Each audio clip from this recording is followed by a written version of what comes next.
All right, and where is this showing up over here? 1 second, and it should kick in a moment. I just have to hit that lovely mute button right there so we don't get blasted with an echo. All right. All right, everybody, welcome to the Q review on Score to Picture and the Composer Exchange. Thank you so much to PyBox and Slack for letting us use their tools to get smarter, collaborate, communicate, and educate, and all that fun stuff. So super thanks to you guys for sponsoring our group. And today we have three cues from, well, a selection of cues, but three submissions for the Harry Potter kind of outtakes. So let's start off, because I know, Mike, yours is the shortest. So why don't we start off with Mike, and we'll get started with that one. Anything to set this up? No, I mean, they're having this conversation. It's very, there's some ominous, moods, especially when the warning comes at the end. So that's what I played with. Awesome. Here we go. You sure that's hers? Positive.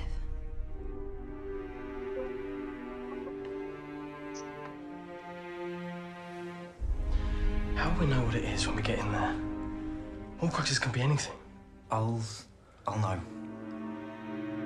How? I don't know how to explain it, but I'll know. This is the closest I could find to what you described. Perfect. Thank you, Fleur.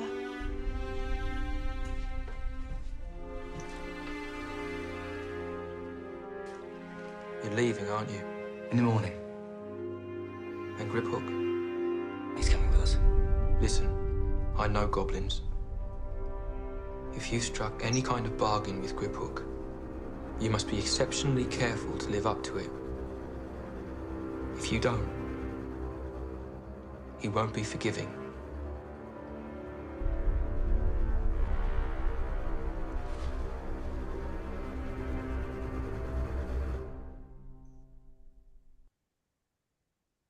Very cool, Mike. I really especially like the way you treated the end of it, because you really built that tension and put in you ended on a little bit more of a kind of a darker, where are they going to go, which then I'm tainted because I just spent so much time thinking about it myself in my own little world. So, but it's beautiful, really, the way that evolved. And it's you really pulled out I think some great emotions, which was really what we had to do, is the kind of the suspense and the emotions. And I think you had some really good ideas. What did you think, Art? Yeah, I really liked it, Mike. The sub booms seemed a little bit much for me, but it's everybody's personal taste. And also I like the end too very much. I thought that was the strongest part of the cue. Yeah. I agree with that. It felt a little tragic to me, a tragic, sad kind of, rather than ominous and mysterious. But it's all subjective. Yeah, I mean, you think about the conversation, right? They're about to embark on something, and it's dangerous, right? And these are obviously friends that are could be a tragic thing that's happening, right? And in the warning, I think that they got from the it's overall a very ominous kind of scene. Yeah. So I mean, I did pull out a tritone at the end just to like make it, but not knowing where it was really going, I figured that would be left you with a kind of uncertainty, right? Is what I was going for. That's the thing about these things, unless you know the story and what led up to it and what came after it, Right. It's hard to deal with them in isolation. Yeah. Because you're not sure about the feelings. But one of the things that we have to develop as composers for these things, quite often in some of these, we don't even get the visual. We get like a storyboard. We won't even get the video. We might get them for some of the cues and doing a movie, but we're gonna get some sketches. So we've got to kind of try to find those targets And it's for me, I feel like it's really developing our intuitions, and that's one of the things that I see that Mike was really able to do, is really he connected from an intuition standpoint to to some moods. And when you have a director that's going to have a different opinion about the mood, what it would be a matter of then kind of adjusting to what their vision is, right? Because, and usually we'll get via a spotting session some direction on what they want to hear with that, or in the sense of some type of a palette for the whole project, right? Yeah, ideally for me is like I've done 3 short films in the last 2 months where I got the script, had a good conversation with the director, and then I got the film, right? So looking at the script, I'm able to come up with some speculative cues. It's kind of like a brief, right? This scene's going to be kind of feeling like this. And that's very useful. I've got another one that haven't started yet, but I just got the initial video, but it's all, one character and green screens. That's all I'm seeing right now, right? And that's a little tougher because there is no script, and I got to take the cues from, what I think I'm going to see. So, Is there any dialogue or? Well, there's dialogue. that's what I was going to say. Yeah, it's actually a kind of a cool story. I mean, it's a nice take on a classic story. So I think it'll be. I have an idea where it's going to go. It's going to, there's eeriness, there's conflict, there's resolution. So I think I'll be able to pull something off. But it's a little weird, first time I've had to do it's just a bunch of green screens and this character wearing weird stuff, and it's like, wow, that's. But Yeah. Well, based on the dialogue for this particular piece, it had to go very dark. So the dialogue was everything that led it and the direction that you took it. But when you don't have dialogue, I agree, then it is a problem because you have to use your best guess as to where it's going. Yeah, that's where, if you can have a conversation with the director, like you can on these exercises we're doing, right? Because it's this rescore. But when I've worked with a couple of different directors recently, some of them are very clear what they want, and some of them are like really ambiguous. But the joke at Taxi was, could I get a little bit more orange? And it was so true. It was sometimes orange. Okay, yeah. Why not? That's perfectly understandable, Chris. Yeah. No, I get it. So Gloria, okay, maybe that went over my head about the orange. Oh no, that was at Taxi. One of the critiques said they get a brief running down the hall fast in a hospital. That's their brief. And then their follow-up was, well, yeah, I got one that said, could I get a little bit more orange in the vocal? Okay, so they didn't know what they were talking about, evidently. What's that? I said, evidently they didn't know what they were talking about. And that's absolutely, that's the whole point. My head. I mean, there's some people change the colors when they. Okay. I mean, but Gloria, orange is a specific musicology term. Yeah. Well, that's why I was asking. I'm full of crap. Okay, stop it. Okay. I'm gonna reel you in if I can. What the heck? I'm thinking either that he didn't know what he was talking about, or you just went over my head. So thank you for explaining that. He just didn't know what he was talking about. Thank you. Yeah, that's about it.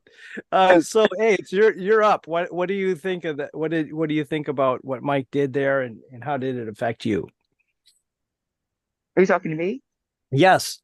Oh no, I did it. I just explained myself. When I heard the dialogue, it had no choice but to go very dark and ominous, because that's exactly what we're talking about. Fear of death.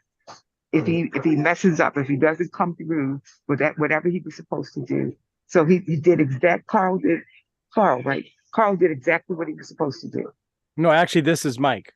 I'm sorry, Mike. Yeah, that's Mike did exactly. Okay, guys, I got to learn your names, your faces. That's okay. Carl's just. I'm trying. Mike did exactly what he was supposed to do in terms of getting very dark and ominous. Thank you. Cool. All right, Carl, what'd you think? I liked it, Mike. I I liked the way it was totally symphonic and orchestral, and it made me think about the distinction between our comments. Made me think about the distinction between ominous and tragic. And to me, what I was thinking when I was hearing the piece was, it reminded me of some of the best of the most tragic of the 18th and 19th century requiems. And yeah, the sub boom bothered me too. I didn't think it was necessary. But yeah, I really liked I felt that, and then reflecting on tragic versus ominous, I think that your choice to go more tragic than ominous goes with the idea that it isn't imminent danger. It's not around the corner. The bad guy's not, behind the door. It's in the future and what could happen in the future. And so I think your choice there to go more tragic than ominous was appropriate and really good. Yeah, unlike the snake is immediate danger. You're going to see this coming up. The snake is right there. He's coming after you. That was a cute scene, though. All right, so any closing comments on that, Mike, or we'll move on to the next one? No. I mean, I try to be, as we were doing, like recently, we've done very thoughtful exercises around orchestration, and that's really what I wanted to do with this. And it's very simple. There's not a lot of parts to this. I kind of like the deep drum, but I may have overdone it. I think they think there's a place for it, but if I don't have any kind of percussive things for Chris to criticize, I don't think I've done my job. The hi-hat sucked, man. You can't put that hi-hat in there like that. It just I wanted castanets, but I didn't. More cowbell. Yeah, more cowbell. Okay. I know that Art probably did some of his masterful art and spent more time than I ended up doing with this. But one of the things I wanted to share before I go into this cue is I experimented with kind of a technique that I thought was, kind of interesting. I just played one line, and in building the harmonies, I just played a second line with it, and I wasn't thinking key. I wasn't thinking anything. I just kind of went in with it, and then I used that improvisation, if you will, and what I felt listening and feeling, because I just, what's that guy from Def Jam Records with the, sits around barefoot and listens? I forget his name. Rick Irwin. Yeah, Rick Irwin. He kind of gets into this spiritual vibe of, anyways. So I was trying sort of an approach kind of like that, just to see how I would feel from it, and that's how I evolved into what I ended up doing. But it was an interesting kind of exercise that I kind of employed, if you will. All right, so I'll go with this guy over here. There we go.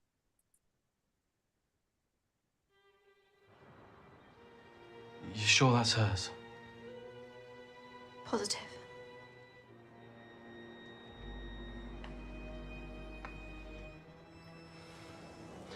How will we know what it is when we get in there? Horcruxes can be anything. I'll know.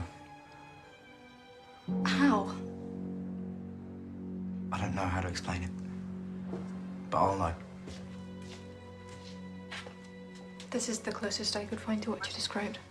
Perfect. Thank you, Fleur.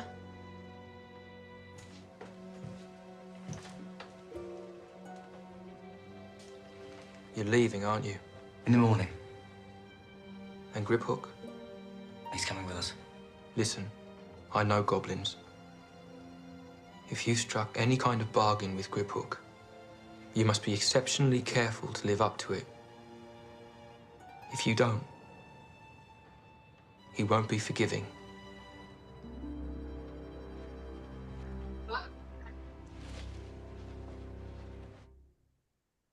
Okay, I did go through all of them, so we can keep going, or you want to do them one at a time? How do you want to do them? It might be best to do them one at a time, because then we'll remember what we were thinking. Okay. Fire away. Talking to me? Talking to you, and then talking to you. I liked the textures, and I liked the orchestration. I liked what you did with that. I thought it was very effective, and I kind of went the same way with a very limited instrumentation. I felt like the strings could have been a little louder. I understand you wanted to stay under the dialogue, but it was really a little hard to hear them clearly. I think they could have come up a little bit. And I really liked the beginning of it with the sort of atonality and the lines that you tried to work with.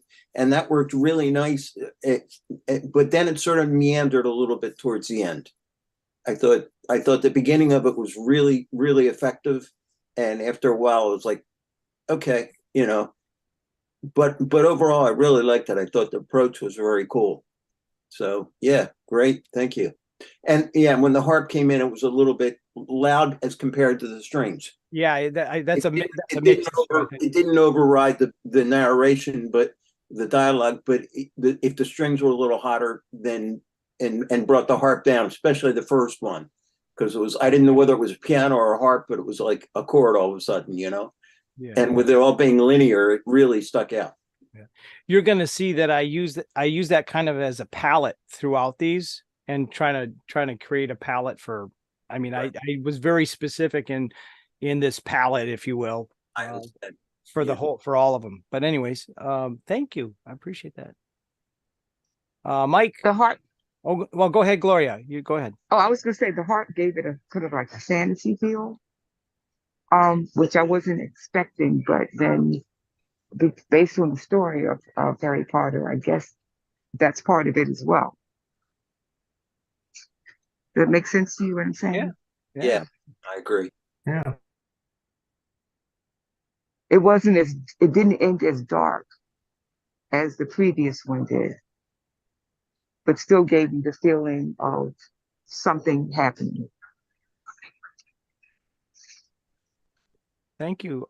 Mike, what you got? Yeah, I mean, I agree with what Art said, you're right. It was a kind of a fantasy feel. I didn't really get a mood though, right? I mean, they're about to embark on something dangerous, and it felt neutral and kind of light. So that's the only thing I could say. But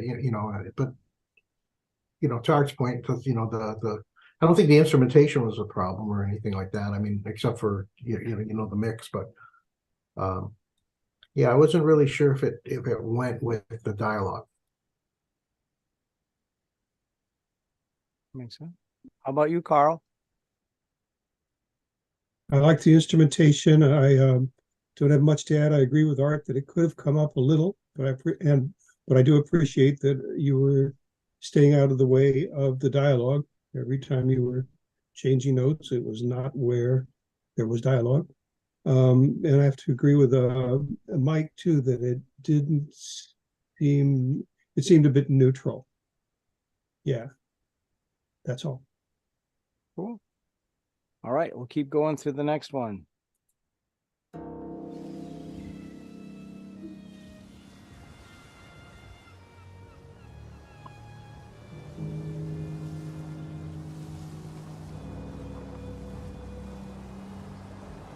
The sky has lost a star. My father used to say that when a child died. Funny how Mr. Dobby knew exactly where to find us. It's funny.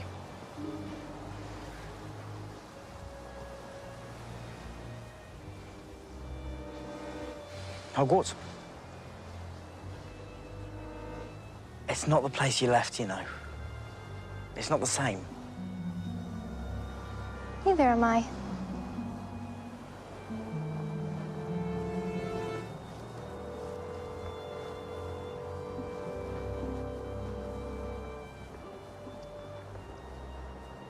Always good value. I'll miss her. What do you think? I wouldn't know you if I didn't know you.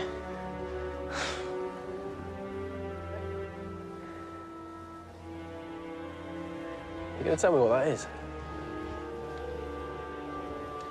You're gonna think I'm mental, but More than once when I've looked into it, I think I've seen Dumbledore. Bloody hell, that's a sight.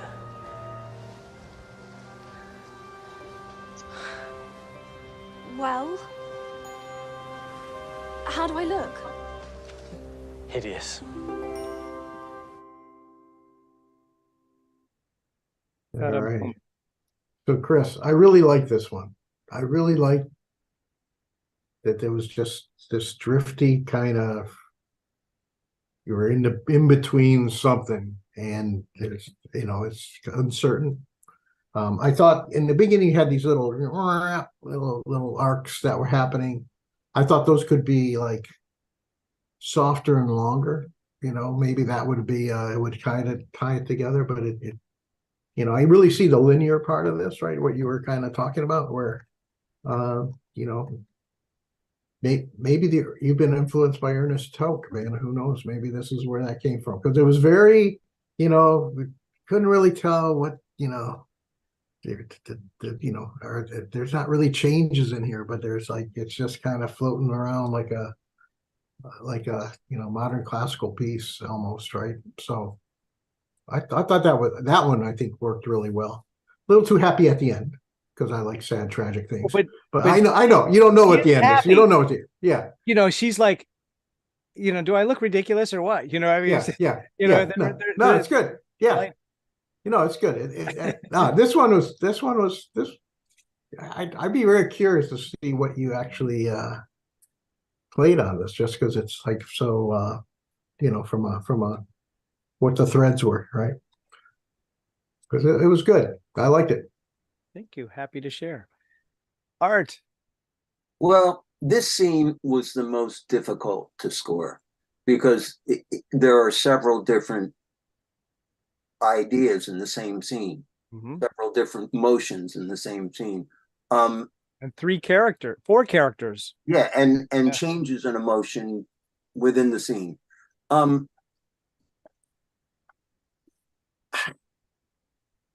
I didn't approach it this way. That's all I can say.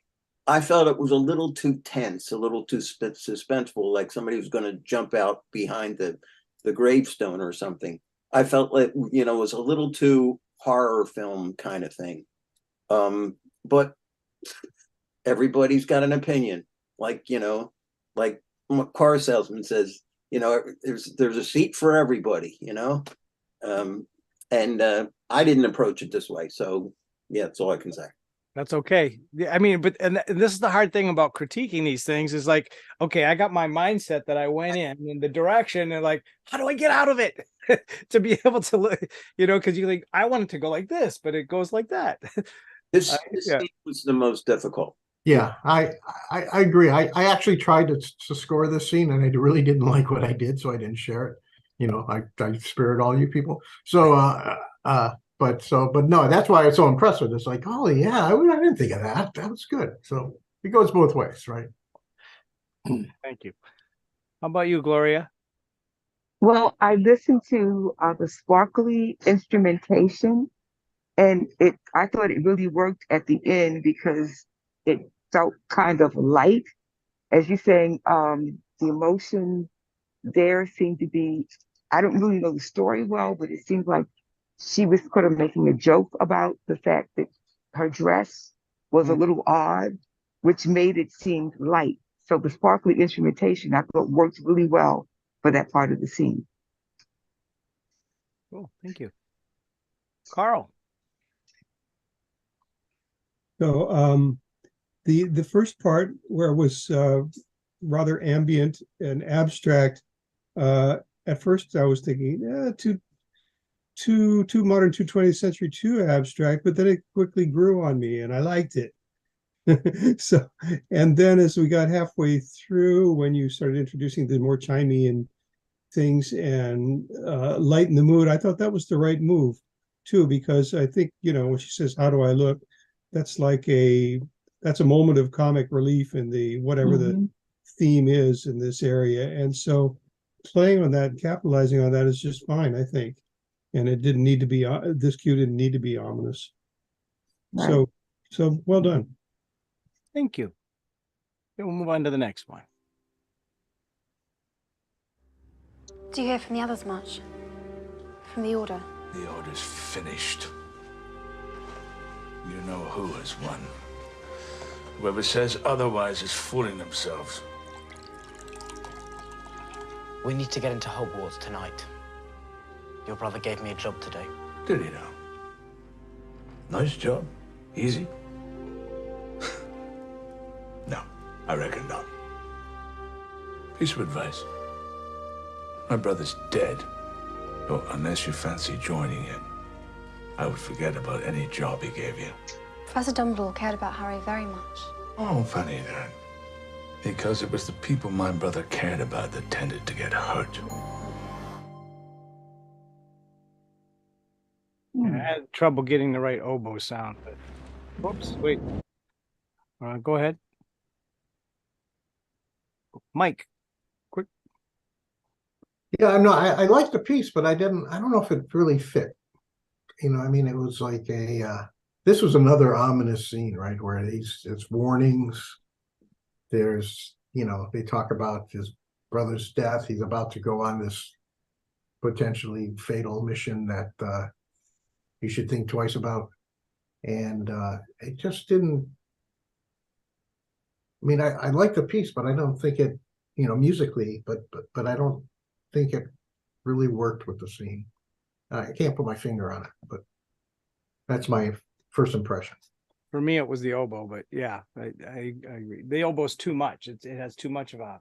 It's almost, yeah, it's almost, yeah. I mean, the oboe to me is, I mean, I play with an oboe player, and it's a very, you know, it's good for some things. I mean, maybe it should have been, you know, yeah, more trombones, or maybe like bassoons or something that was a little darker, right? That would, because oboe's light, you know, it's a different thing, right?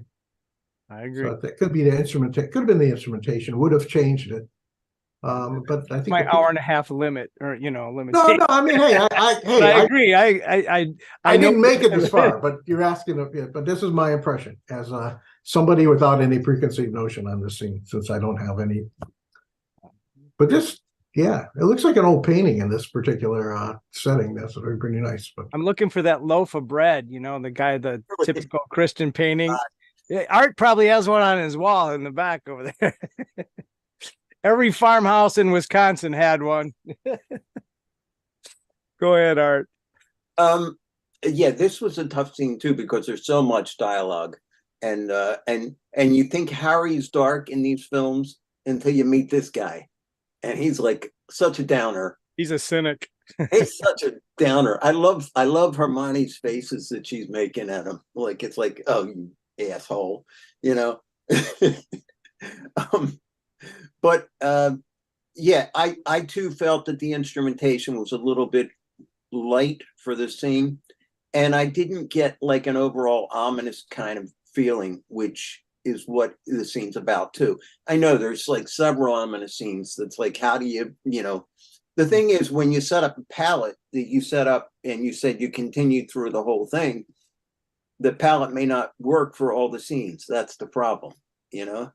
And I think this is one that maybe that's the case. I agree with Mike that maybe the instrument should have been a little darker. Yeah, the oboe right off the, yeah. Anyway, but thank you. How about you, Gloria? This whole scene was super dark, and I didn't quite get the harp in this because that would have given it that light, almost comedic feeling again. I love the use of a really deep cello. Now, maybe I would have used that. And the guys, I know I'm relatively new to scoring, but that's probably the direction I might have gone in, just to make sure it felt as deeply ominous as possible. Cellos are good. Yeah, that would have been probably a more appropriate instrument for the for that lead line that was all whole notes, which would have been pretty good. So There's always room for cello. What's that? There's always room for cello. Yeah. Well, there's a I like cello that. part. There's a cello part in there, but it's doing a harmony. It's doing a harmony with the bass in there for the. Yeah, Okay. Okay. But for that main line, that's the melody, long notes. I agree that would have probably been a way better instrument to put in there. And Yeah, it's I mean, my palate. but especially like a cello that is doing long lines that have like a lot of variance in the tonality, right?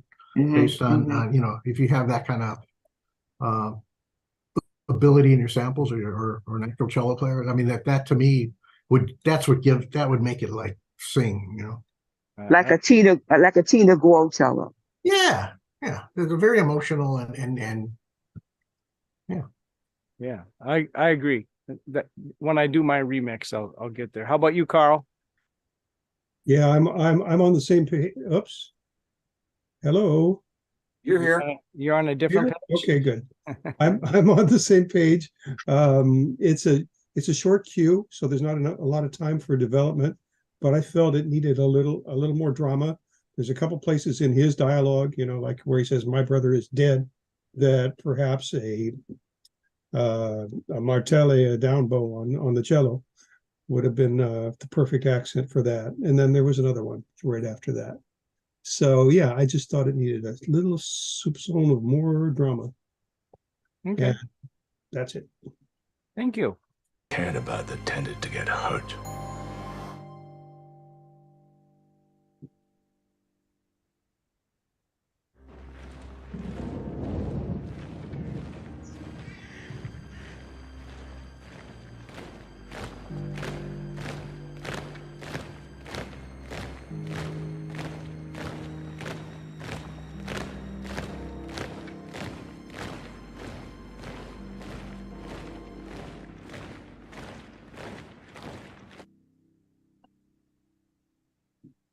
Another short cue.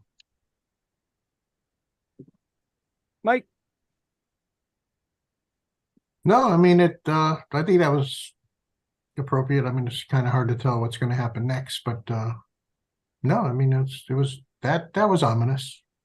I think it worked for what it was there. I mean, the action was the footsteps, right? That's what. Yeah, just let it Let it happen. Right? You're just enhancing it. You know, you could do a march with it or something, you know, some big, but then it's like too much. It takes away. So, Art. Speaking of which, you haven't seen mine. Yeah, you got Happy Snowman marching. No, not Happy Snowman, but I got a march there. But I liked what you did. I thought that was effective.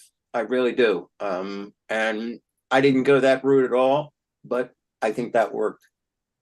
Thank you, Gloria. I thought it was great. I like the deep darkness because that's as ominous as you could get. You know, like I said, I don't know the storyline really well, but I could see the way they were marching and expressions on their face meant that was imminent danger of some type. So I thought it worked really well. Carl. I thought it worked too. Of course, it came to mind, you being a percussionist, that there might have been a little martial action in there, but I appreciate that letting the footsteps do it all was probably the right move. And I saw how it fitted in with the rest of the, you know, your instrumentation that you've been using throughout these cues. So it all made sense to me. You know, when I get stumped sometime, I'm just going to throw in one of my flat nine Lydian jazz pieces. It's to screw with you guys. I get stumped on one. I'm going to have to do that. All right. Here we go.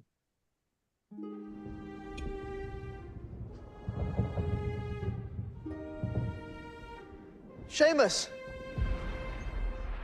Seamus!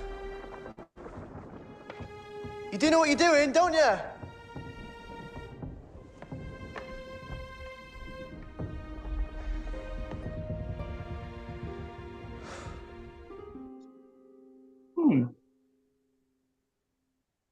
I was trying to find a motif that worked. Yeah, it's kind of sort of worked. Start with Carl. Yeah, for me, that one, not so much. I saw a little bit more of the boyish foolishness and chance taking there to like amp up the energy a little bit. It seemed a little bit too moody to me. Gloria?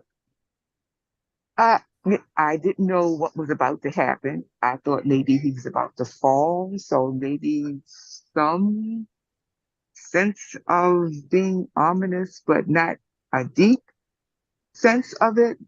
The scene just wasn't clear to me as to which direction to go. So I have to back out of this one. I felt there was a warmth when it shoots back up to him, but I had a hard time connecting in the beginning part of this, getting it to something that worked. But again, I tried that same approach where I just kind of played something and just kind of went with it. But Art. Yeah, I'm not sure exactly what the scene is either, because I don't know it that well. But from what I can see, they're putting some nitroglycerin or some kind of bomb on the bridge. That's the only thing I could figure. And so and of course it's a very treacherous kind of situation because he's trying to balance on those logs or the struts to the bridge. I don't think the harp worked in this too, and I think that added a feeling of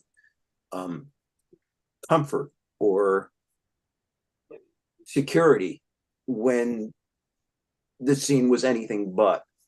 So, to me, that harp I think you could have just left the strings in there and it would have been fine. Personally, but even at the end when he no, I think that was effective. I didn't go that way, but I think that worked. But I think I would agree with you there. Yeah. That's one of those scope creeps, Yeah, I think, I mean, to me, there should have been more uncertainty, right? There was no uncertainty in the music, right? So to me, it was because, yeah, they were up to no good, whether it's no good for good or whatever, but they were about to destroy something. So it looked like it had to have that. It just didn't work for me. Yeah, I was too happy. All right, here we go to the next one.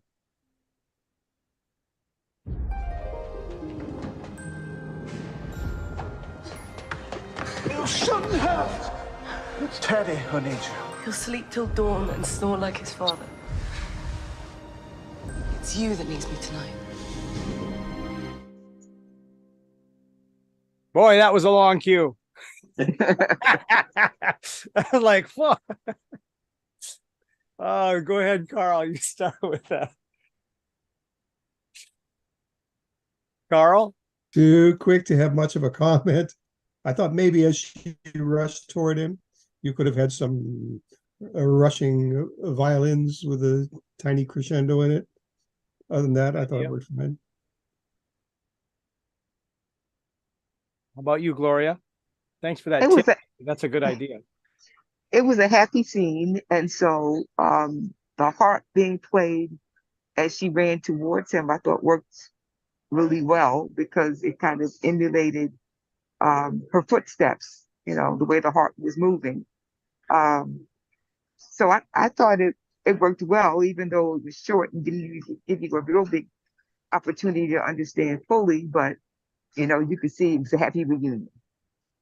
And I thought that the instrumentation reflected that. Art? That's the only scene you used Celeste in, right? No, I had some, well, I didn't use Celeste, I used Glockenspiel, but yeah, to that effect, yeah. I used it in a couple others. This scene was tricky also because it is so short. But you know what? It's the only scene where there's like a little bit of hope. Love. There's love. Yeah, there's love. Yeah.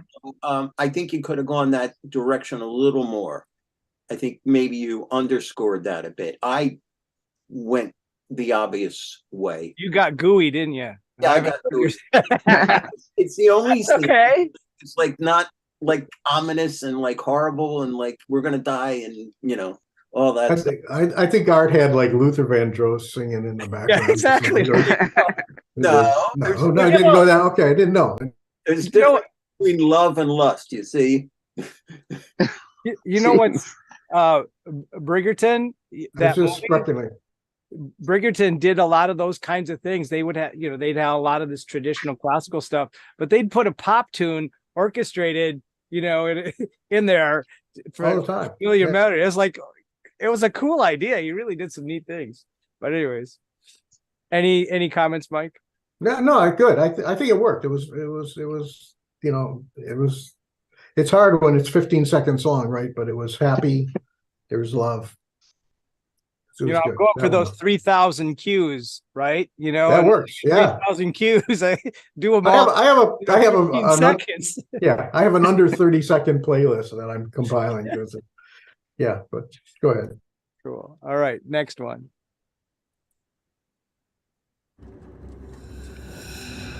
Nighty night. Let out me, you filthy squid!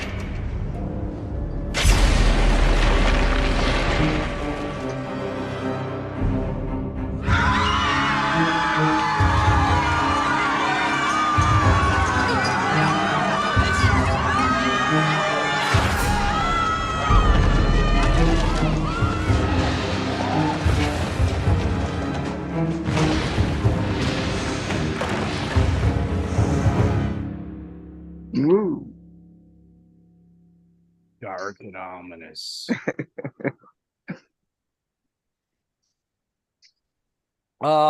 Start with Carl. Hit that one on the head, Chris. Yeah, action, and there it was, and drama, and nice hits. Nice instrumentation too. It was appropriate. Good. Thank you, Gloria. Definitely. I loved it. Art. Yeah, I liked it too, and it was a very minimalist kind of scoring, but it worked. So yeah, kudos. Thank you, Mike. You gonna pick on my hi-hat? No, I didn't do a hi-hat. You did. I think you get 100% on the test, Chris. This is good. No, it worked. It worked. Definitely worked. No criticisms, not even constructive ones.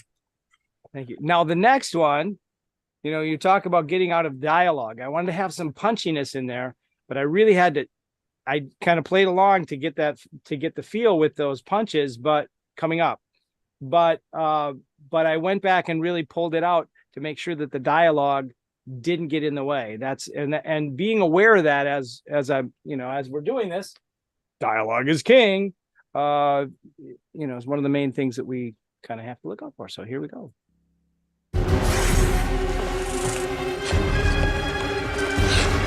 Lorna, yes? There's something I need to tell you. I don't want you to say anything that you wouldn't say if we weren't about to be killed by a giant snake. You'll just ruin it.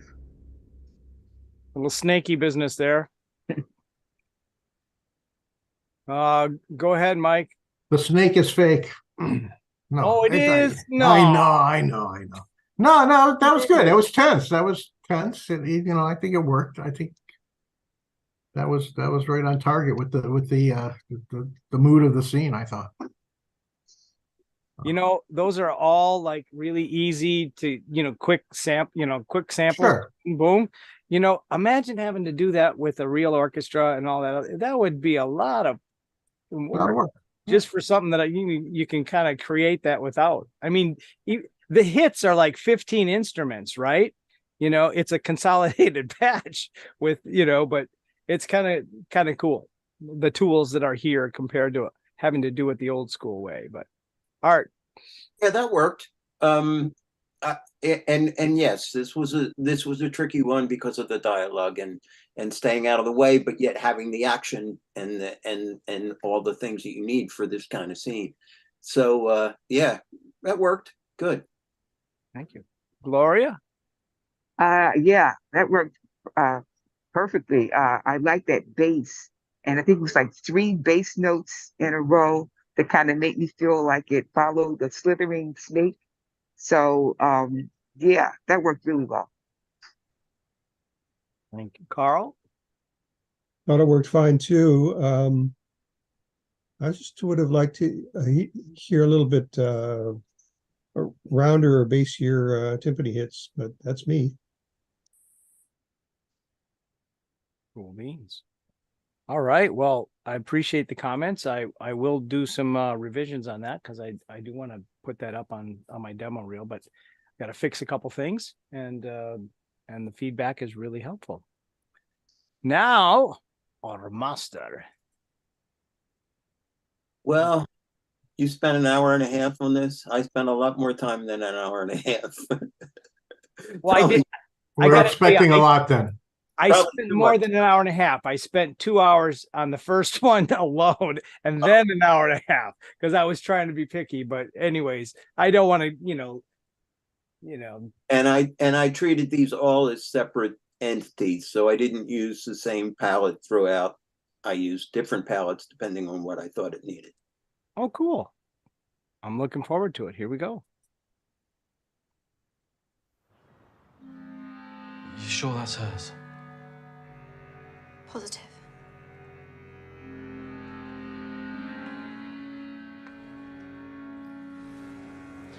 How will we know what it is when we get in there? Horcruxes can be anything. I'll know. How? I don't know how to explain it, but I'll know. This is the closest I could find to what you described. Perfect. Thank you, Fleur.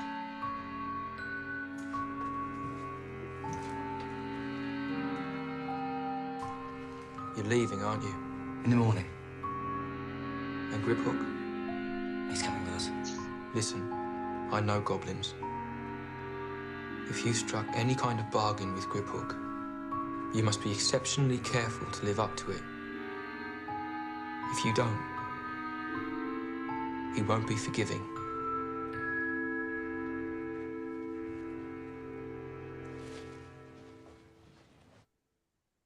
Wow, very, very cute, cool, and interesting approach. I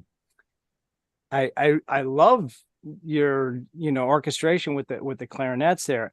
Kind of in the middle about when she was getting handed that thing, whatever, the cape or whatever it was. I think that's the dress that she put on later. Remember the dress in the second scene? Oh yeah, that makes sense. Oh, okay. That's a little small for what she had on over there. Yeah, it looks different. I think that was it. Reminds me of the burlesque show that I did way back. The guy comes in and he's, here's the costume. Like it's about to say, that's it. Like, okay. Anyways, but she at that point, my point is, it felt like I would have loved to have heard the darker the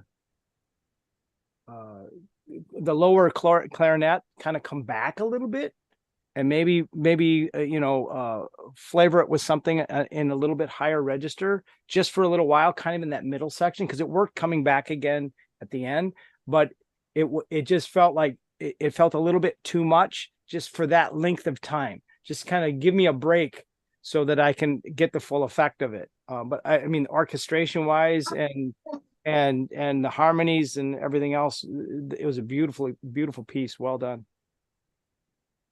Mike. Yeah, no, I thought it was. I mean, the low woodwinds, which I see, it's like a bass clarinet and bassoons. Were you using both, or bass clarinet and contrabass clarinet, and then okay, on top. I mean, yeah, I mean, I thought the contrast between the low winds and the, Celeste or whatever you're, yeah, was really good. And the theme, I mean, it was thematic.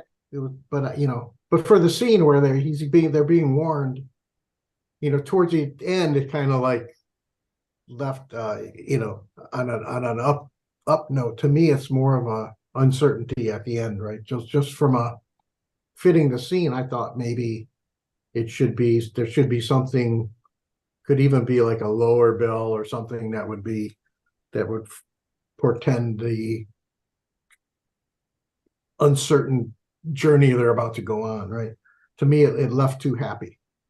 But I thought, thematically and, instrument wise, up until that point, I thought it was great. I think that part itself, it felt like, you know, it was like kind of that going over a cliff kind of an effect where you're coming out of that, all of that low clarinet to, you know, just kind of hanging there. That actually worked really well for me. So Yeah, I thought it was too happy, but that could be, I'm just brooding. Gloria.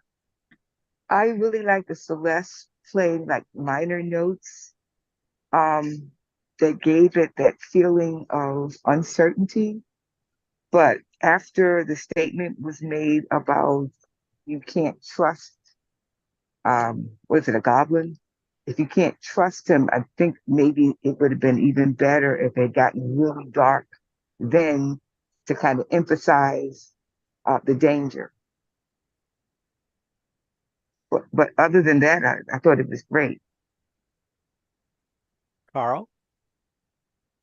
I love the instrumentation. It was really very cinematic, fit the scene well. I thought the piece was fine throughout, but if I was to rewrite it, I'd maybe start out a little less dark and build that darkness up right around the goblin part of the scene. But I really enjoyed it. Cool. Next. Ready.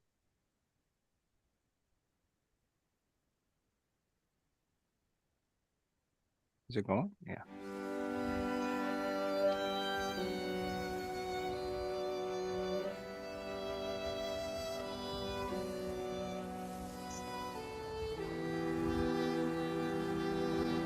The sky has lost a star. My father used to say that when a child died. Funny how Mr. Darby knew exactly where to find us. It's funny.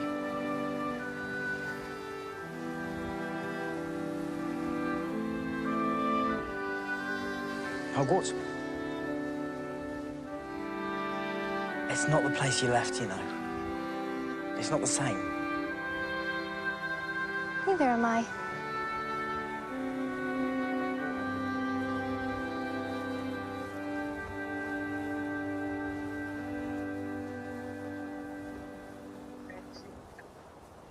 Always good value. I'll miss her. What do you think? I wouldn't know you if I didn't know you.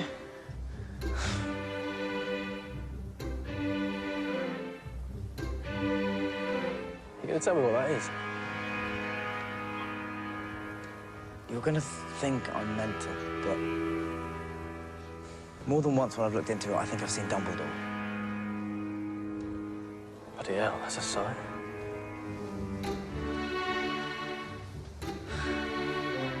Well,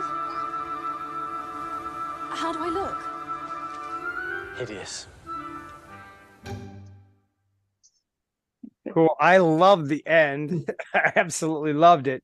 And I Do you love hear from the others much? I'm sorry. I From the love order? Come on, stop. There you go. I love the theme that you came in with you know, after the second theme when the guy comes up, his friend. Well, they're all his friends, but the guy with the beard. Ron. It felt a little bit too abrupt in the transition from the, you know, the happy-go-lucky to the you think you're going to think I'm mental section. It felt a little bit too abrupt in that transition. And, you know, it did need to get dark, but the contrast between the two was distracting. It didn't connect. So I think that's just a matter of a transition. The first theme, I like the theme that you did in the first section. It felt a little bit too out front, and that's probably just pull it back behind the dialogue more. I like the theme itself. It might have been a little bit in the timbre of your lead instrument. It might have been a little bit too much as it relates to where it fit in the ranges of the voice and the dialogue. to have it really stand out. But anyways, if that was pulled back a little bit, I think it would have would have blended better with the whole thing. But God, you always surprise me with some really cool ideas and awesome approaches. I really loved the themes that are in here. Whether it fit exactly well with what you just have some cool ideas. I love hearing them. So thank you. I'm gonna bounce down to Carl and then we'll work our way up. I agree about the tag at the end. It was perfect.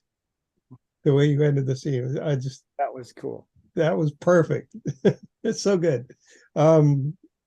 And put a smile on my face. And so the first part with the girl, I thought that was nice. And as he meets his friend, how it, you got the feeling of camaraderie, and these are our friends, and that vibe, that emotion was great. My only critique, as Chris mentioned, it seemed a little out front of the dialogue with the girl, but for me, it was just the lead instrument. I'm sorry. I didn't mean to interrupt. I agree. Listening to it again, the oboe was way too loud. So yeah, that needs to come back down. And it was fighting with the dialogue again. It's hard. It's hard. But thank you, Carl. Thank you, Chris. And Gloria. I really loved the beginning and the end, but I agreed about the dark transition. Maybe it was a little too dark, and it was too quick between the two happy-go-lucky beginning and end, and that dark section. Maybe it was a little too dark and too fast. But other than that, I thought it was great. Awesome, Mike. Yeah, similar thoughts. I mean, I like the idea that you created a suite for these three characters, right? As they got introduced. The mix, yeah, on the first one, I agree the transition was pretty but I like the theme though that you introduced with the second character, and maybe if it came in instead of it sounded like double basses, if it came in on cellos and worked its way down the registers, it would have been smoother. I don't know, but I like the whole idea, and I like and the tag at the end was fun. I mean, that was like that was good, especially the so that, I mean, it's nothing really much different than what everyone else is saying. Yeah, I struggled with the transition in that section because obviously I don't know exactly what he says. I tried to listen to it so many times that Ron says before but I know it was about the piece of metal or glass rather that he looks in and he sees like whatever in it. Yeah.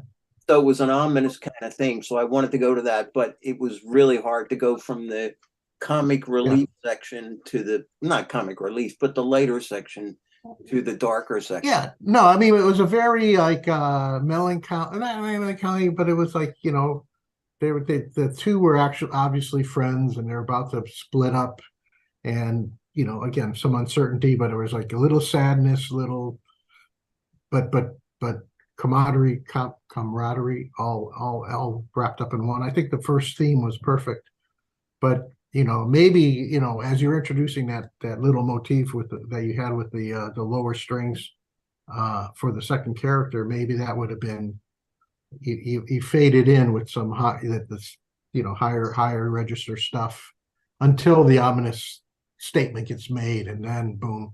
I think that may have helped it flow and transition, but it's just a thought. Cool. Thank you.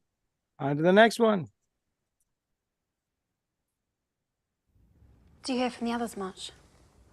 From the Order? The Order's finished.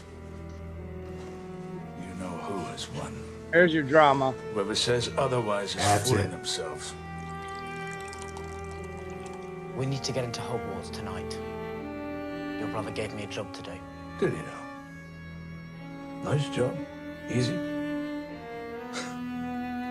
No, I reckon not. Piece of advice. My brother's dead. So unless you fancy joining him, I would forget about any job he gave you. Professor Dumbledore cared about Harry very much. Oh, funny that. Because it was the people my brother cared about that tended to get hurt. Home run! Score! I'm very afraid, man. Freaking amazing. That was fantastic. I love it. Bingo. Yeah, whatever it is. Mike, you get to go. No, that was it. 100, man. You're good. That nailed it. Yeah. Gloria? Great. Nothing to say. Carl? Same here, except the crescendo stepped on the dialogue a little bit at the very end. If it had started a little lower and come up not quite as high, that's 100. So 98 out of 100. I still would have put my buzzer like Simon does in that, all the confetti comes down. Yeah, you would have gotten the buzzer. All right, here we go. Next one. Yeah, speaking of what you stop to talk about what Carl was mentioning, I agree, but I wanted like an ominous, kind of like Fort Sando chord there at the end. But then the line, it's like I should, I could have probably brought the dialogue up, but I hate to do that. I just wanted to try to make it work without doing that, Yeah, I think you could still have your sforzando just start a little lower. Yeah, but it has to balance with what came before it. That's the problem. And the build felt right. It took you home at the end, right. But your problem is there's a line at the very end that I kind of stepped on.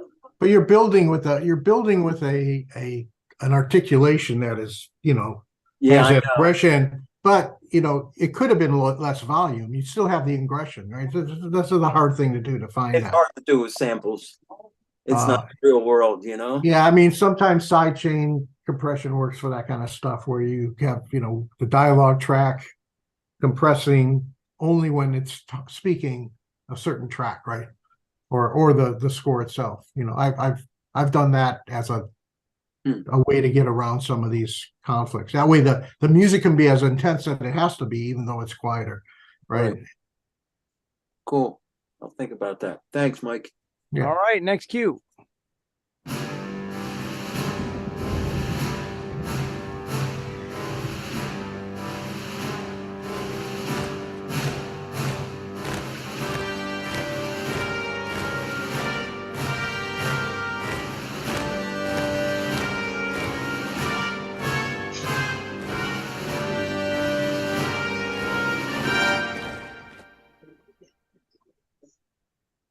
There's that march. Yep. It worked. The trumpets, it felt like a couple of the places it might have benefited from a little different harmony or a little different or a different sample. But yeah, I mean the march thing definitely works for that because they're marching, and you had a really interesting piece. So it was well done. The hardest thing, Chris, was to figure out the tempo of the march steps. Yeah. But at least they were consistent. At least they stayed in tempo. Yeah, well, and then the other thing you have to in lining up the tempo at that particular part with your DAW map too. Yeah, I mean, one thing you could do is if you have Melodyne, just use Melodyne to grab the tempo. Create a tempo map for it. Wasn't that hard to figure out, just little trial and error. And it was pretty consistent. They were consistent, so they stayed in tempo, even though you had to find the tempo, but it wasn't couple of tweaks and I found it real quick. Yeah. And then I had to bring up the footsteps to go over the music a little bit, because you couldn't hear them when I put in the music. So it was interesting. Yeah, no, my only suggestion is more trombones and maybe some tuba or bass trombone pedal tones. Well, they were there, but yeah, they didn't come out though. So, but to me, that's the only thing because it sounded And maybe it was buried with the footsteps, right? Because it did sound very trumpet and high, as opposed to like full to me. Gloria. I really like the use of the trumpets and the drum combination. But I do understand what was said about some lower horns to kind of show the intensity of the darkness. But it definitely worked. Carl. Yeah, I'm on the same page about the horns. I wanted to hear a little more of the French horns or the lower brass. It worked, of course. Next cue.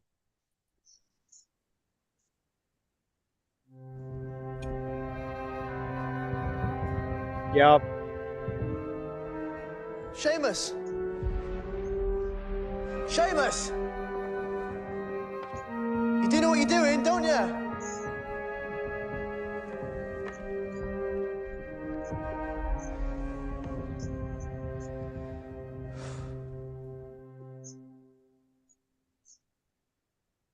I really like that you can hear him exhale at the end after all that. I mean, that was nice. That was really good. Yeah, that's another home run, bud. I agree. Cool. Gloria? Yeah, it showed a darkness because of the seriousness of the situation, the danger. So yeah, I like that. Yeah, that was Carl. No complaints. Works fine. Fantastic. 2 home runs there, bud. Here we go.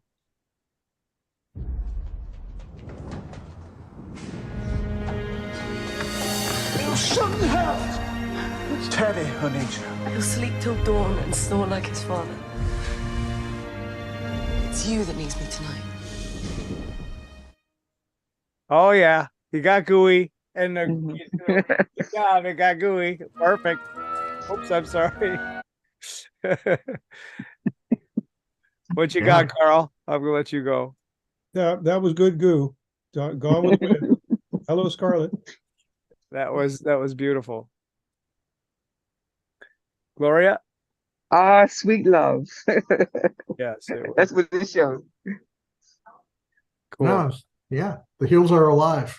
You know, that's that can all work. I mean, it's a nice. I mean, it was like one thing, and Right. it was perfect, right? And it was good. I Yeah, like it. there has to be some like lightness to this thing. It's like all this darkness. Right. But what was really good is you waited, right? You waited till the thunder ended, and then you did the crescendo. I mean, that I think was a key thing, right? And that gave you that space to fill with something happier, right? So there was no, you didn't compete with that. You contrasted it. You embraced it. Yeah. You showed a mature attitude in your compositional expertise there, Mr. Lee. There you go. Wait, yeah. So wait till next week. I'm going to share with you some terms. Orange. Oh yeah, no. I mean, the guy that wrote the book on the African music, oh my God, he's a serious intellectual, and he's got words I didn't even know exist, and they're really hard to pronounce, but they're like it's exactly. Anyways, I'll share that next week. What's the name of the book?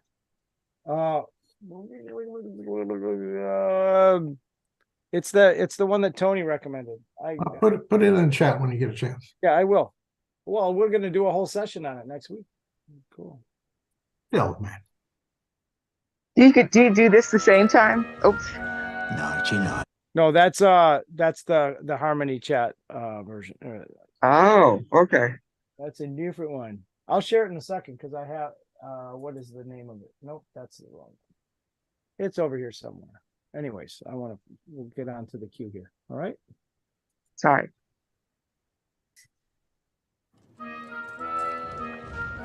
No, do you not? Let out me, you filthy squid!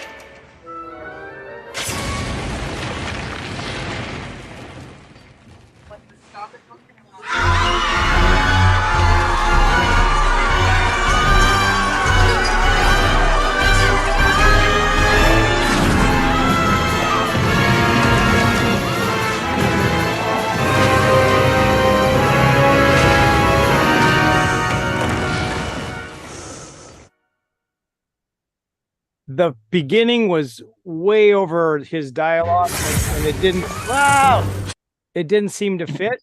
But the second half of that, I love the fact you went to a pause, and then had the big, the big moment.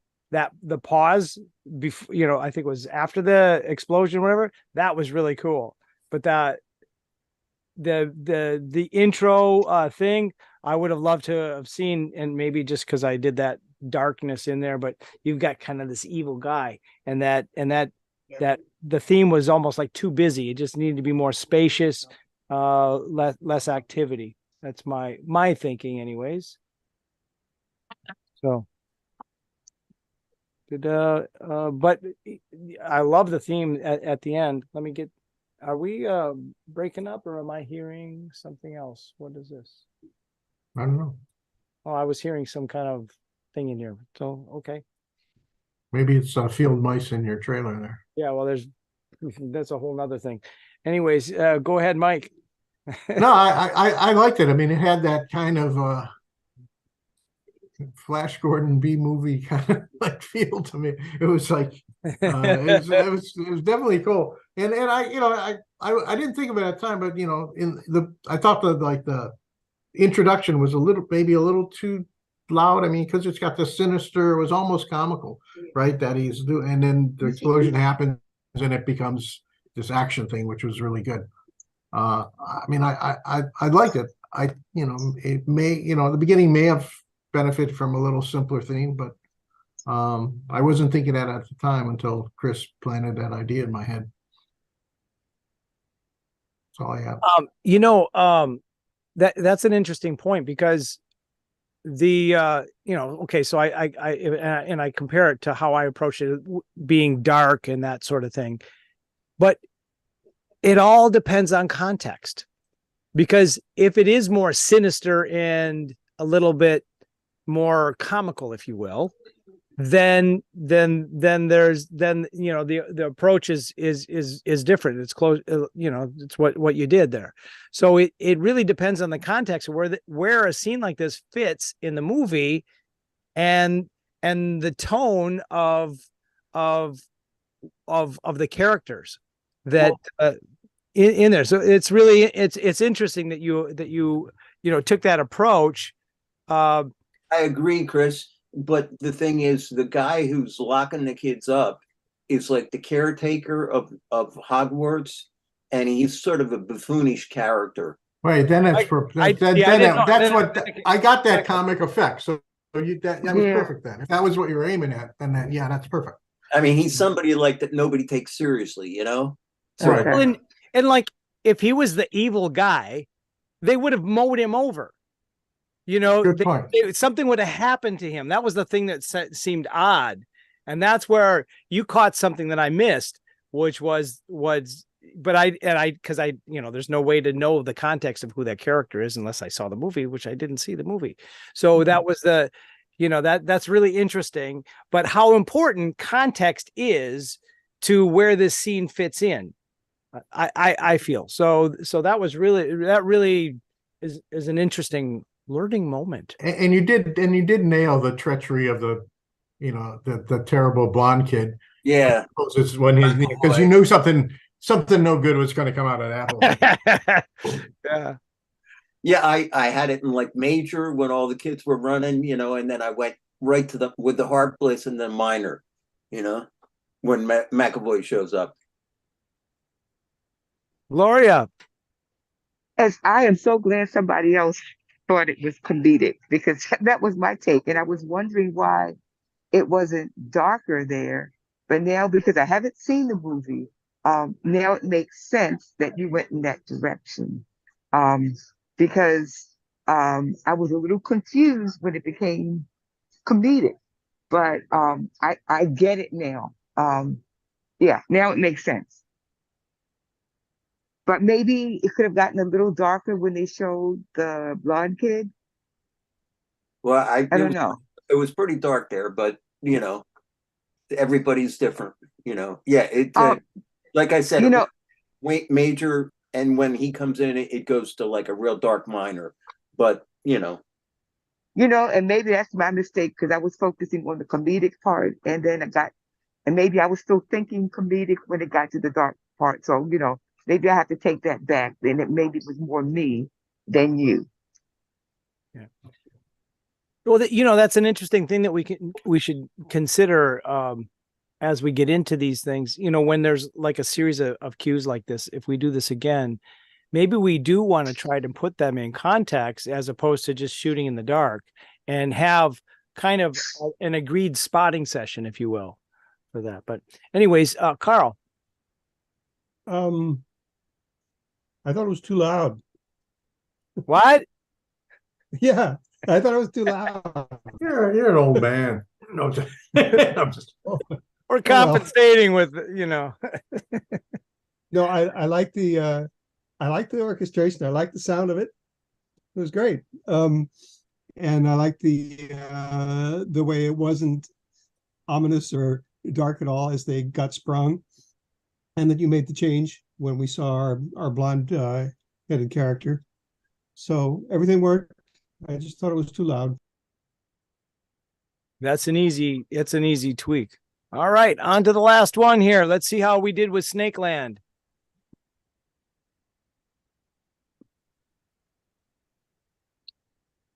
Come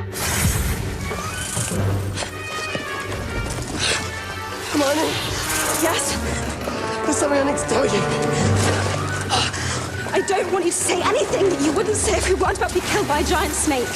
You'll just ruin it. Cool. Yeah, see, that's like, think of trying to get that all orchestrated and with an old orchestra, an old, yeah, that was really nicely done. But that would be a lot of work to write all those parts out, get everything. Yeah, So let me maybe you're amazing otherwise, but yeah. Did you write this in notation first and then DAW, or did you do this all in the DAW? I did it all in the DAW. Okay, fair enough. All right. I know how you work, so this is why I asked. Yeah, you're right. So sometimes I do, and sometimes I don't. And these it was very clean. I mean, it was a very clean arrangement and worked really well. I like the runs in the beginning were really, when you're coming down. Yeah, it was really nice, very articulate. Cool. Gloria. Yeah, it worked with running down the steps perfectly. I love that. Yeah, and the lower notes, yeah, I thought that worked really well. Cool. Nice punches. I was listening to try and see how it was, connecting with the dialogue, and you left a lot of space towards the end, but I think kind of in the middle, there were a couple of the runs that might have been either too far out or a little bit in the way when he was saying, I have something to say. Yeah, Ron does not speak up very well. Exactly. But I mean, anyways, in the middle, it was a little hard to kind of get that contact, but you stayed out of the way towards the end. That's where I was listening the most for me to make sure that, because that's a really important part of that whole story. Carl.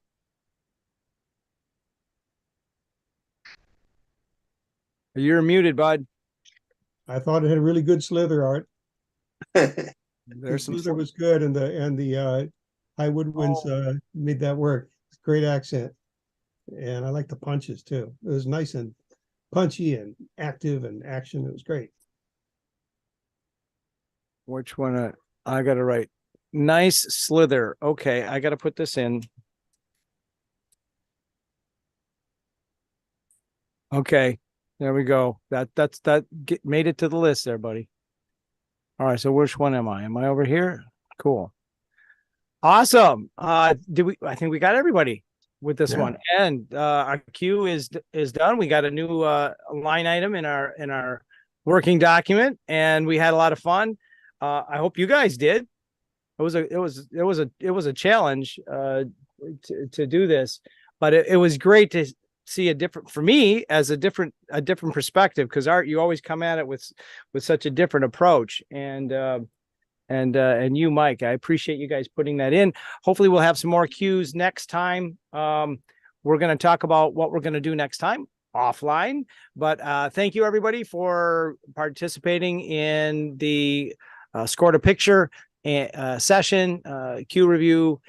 Thank you to Slack. Thank you to Piebox for letting us use their tools to learn, educate, get smarter, collaborate, and all those fun things. So until next time, I'm going to take this off recording, but we'll still hang out afterwards. Oh, so okay. thank you very much. And I do have to stop screen sharing if I can find this thing over here, and then go up and turn this off. Okay, so we'll see you later.